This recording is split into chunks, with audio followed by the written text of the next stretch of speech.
how are Americans reacting to the US's support of Israel's war on Gaza and the continued request for more and more billions of dollars for money for weapons? Not well, actually. Interestingly, according to a new CBS YouGov poll, a lot of Americans are out of step with their own president, Joe Biden, on this issue. There's just a couple of questions that was posed to these folks asking, should the United States send weapons or supplies to Israel?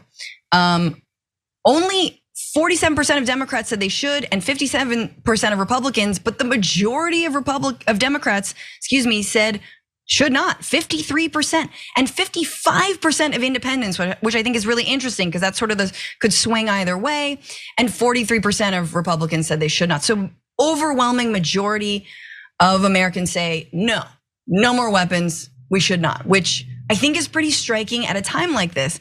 Let's continue on though. This I thought was even more striking. The question was Israel Hamas conflict. What should the US do now? And the number one thing that 76% of Americans said, send humanitarian aid to Israel. That is not the same as sending weapons, but send humanitarian aid to Israel. 72% use diplomacy with countries in the region for the love of God. Sorry, that's me and that's 72% there. 57% say send humanitarian aid to Palestinians, so a lot less, but still the majority of Americans. And then again, only 48% say send weapons and supplies to Israel.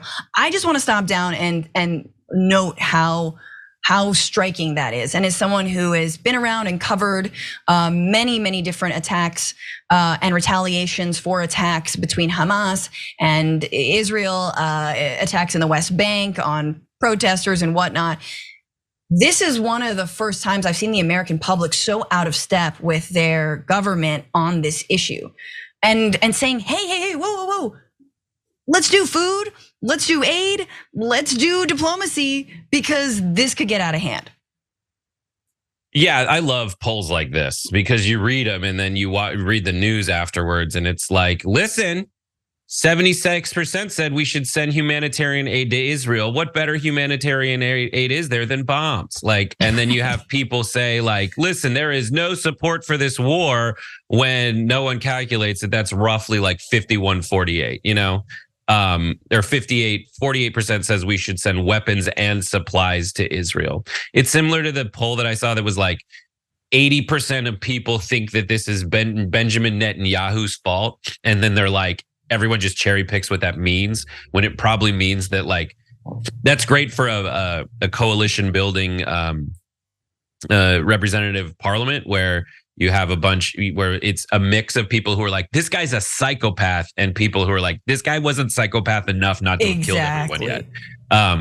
And all of these are exactly the kind of calculus that are factors in the calculus that the government has to play out. That's both public opinion and overall general what they consider as the elected experts and the experts who have entered the State Department as what's in the best interest of America against the backdrop of at what point of support did wars we ended up getting out of have, which is 30, 20. That's when we start saying, oh, we've lost everybody, historically for American war support.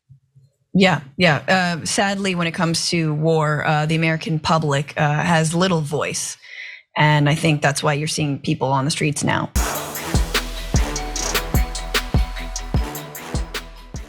Check out the Damage Report podcast each day, wherever you get your podcasts, whether Pocket Casts or Stitcher or iTunes. You can join me as I give you the news and stories you want with a range of co-hosts and interview guests jumping in on the fun each day. Again, that's the Damage Report, wherever you get your podcasts. And if you get them at iTunes, don't forget to rate and review. Sometimes I'll read them live on the show.